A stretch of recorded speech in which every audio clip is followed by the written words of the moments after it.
और इतनी head injury आ रखी थी कि हम लोग अगर किसी को एम्बुलेंस में भेज रहे थे तो एम्बुलेंस से निकाल निकाल के पुलिस वाले मार रहे थे। 26 तारीख को हमारे पास कॉल आनी स्टार्ट होती हैं कि या तो आप हमें अपना एड्रेस दे दो या हम तुम्हें 3 दिन के अंदर आपके घर से उठा लेंगे और आपके साथ बहुत गलत करेंगे। उसे तो जान से मारने की धमकी दी गई है। आंसू गैस नहीं चलेगा, लाठी चार्ज नहीं चलेगा।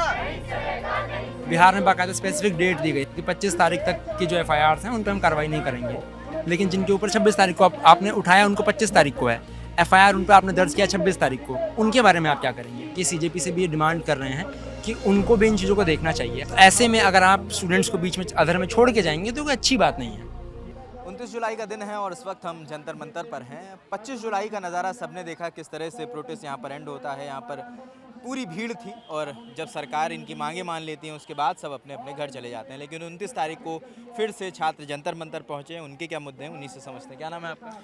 मेरा नाम अदनान है, मैं गवर्नमेंट सर्वेंट हूँ, लेकिन हॉस्पिटल का नाम नहीं लेना चाहता मैं अपने।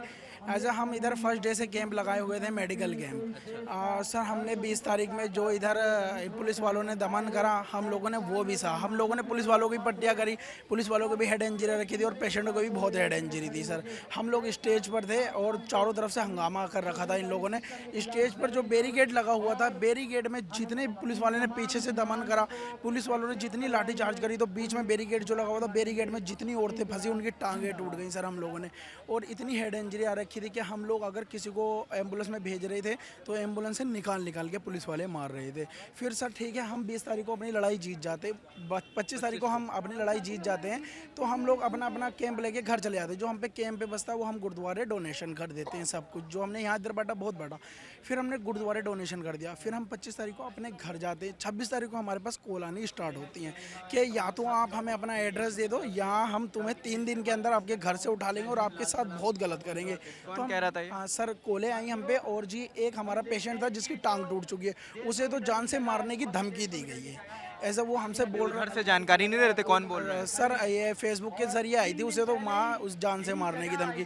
हमने फिर सुप्रीम कोर्ट के हमारे कुछ एडवोकेट हैं, हम लोगों ने उनसे बात करी। उन लोगों ने बोला ठीक है आप लोग डरो मत, हम लोग आपके साथ हैं और हम लोग ऐसा करेंगे।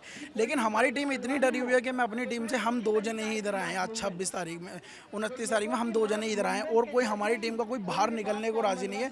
कोई सब बोल रहे हैं कि अगर हम जाएंगे तो हम डिटेन हो जाएंगे, उठ लेंगे, ये उठ लेंगे। लेकिन सर हम दबने वाले नहीं हैं, हम लोग आएंगे, दोबारा आएंगे। अगर हम लोगों के साथ ऐसी होगा, लेकिन हम लोगों ने सर कोई गलत नहीं करा, हम नारेबाजी नहीं कर रहे थे, इधर कुछ नहीं कर रहे थे। हम लोग तो खाली पेशेंट का ट्रीटमेंट कर रहे थे। हम लोगों के पास पुलिस वाले भी बहुत सारे हैं, हम लोगों ने उनके भी सर पे पट्टियाँ करी सर।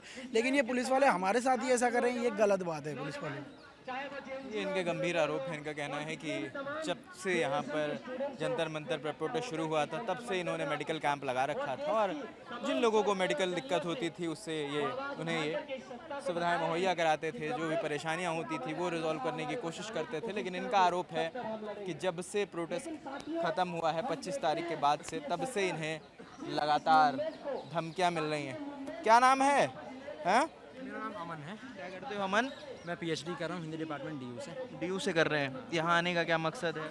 यहाँ आने का मकसद ये है कि जो प्रोटेस्ट हुआ और उसके बाद हम देख रहे हैं कि जो डिमांड्स थी स्टूडेंट्स की, जो बहुत वाजिब डिमांड्स थी, जिनको सरकार ने जिस भी वजह से आकर के दबाव में झुक करके उनको माना, लेकिन जो भरोसा सरकार ने दिया था कि हम कोई कार्रवाई नहीं करेंगे, हम लोग देख रहे हैं कि बिहार में बाकी अलग अलग जगहों पर पुलिस लगातार कार्रवाई कर रही है स्टूडेंट्स पे और उसके ऊपर सरकार का कोई जवाब नहीं आ रहा है।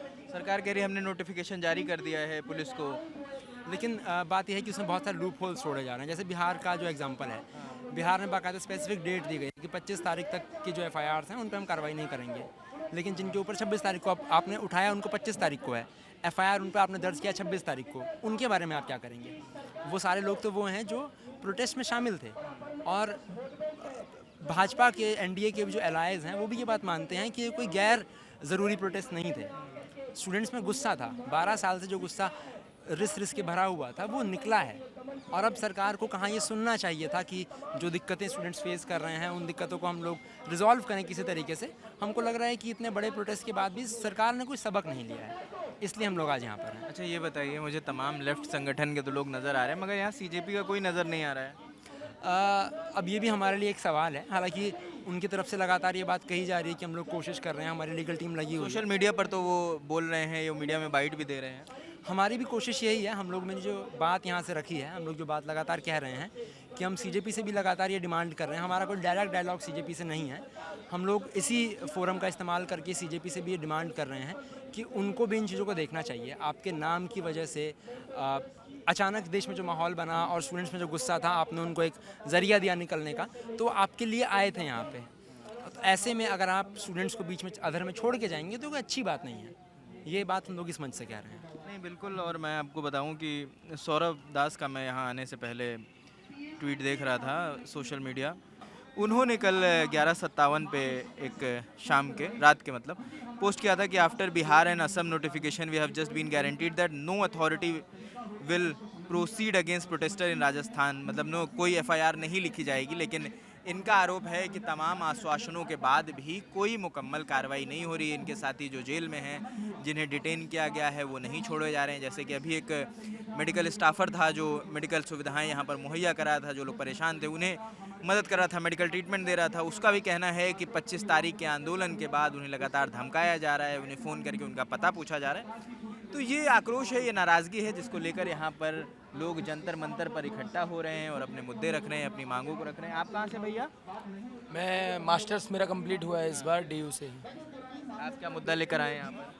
यही बात है कि जिस तरीके से पुलिस दमन कर रही है, ये बात कही गई थी कि जो लोग प्रोटेस्ट में शामिल थे या जो अपने हक की आवाज़ उठा रहे थे, उन पर इस तरीके की दमनात्मक कार्रवाई नहीं की जाएंगी। लेकिन वो अभी तक तो हमें ग्राउंड लेवल पर होता हुआ नहीं दिख रहा। लगातार पुलिस, हम देख रहे हैं कि लोग जो प्रोटेस्ट में शामिल थे उनके हॉस्टलों में जाके उनको पकड़ना या उनके घर कॉल करना, इस तरीके की चीज़ें लगातार चल रही हैं, जो कि आपके जानने में भी किसी को धमकाया जा रहा है? हमारे कई साथी हैं, आयशा के कई साथी हैं, या इन जनरल बिहार में कई लोग प्रोटेस्ट में कर रहे हैं और लगातार इस तरीके की वीडियोस सोशल मीडिया पे आ रही हैं।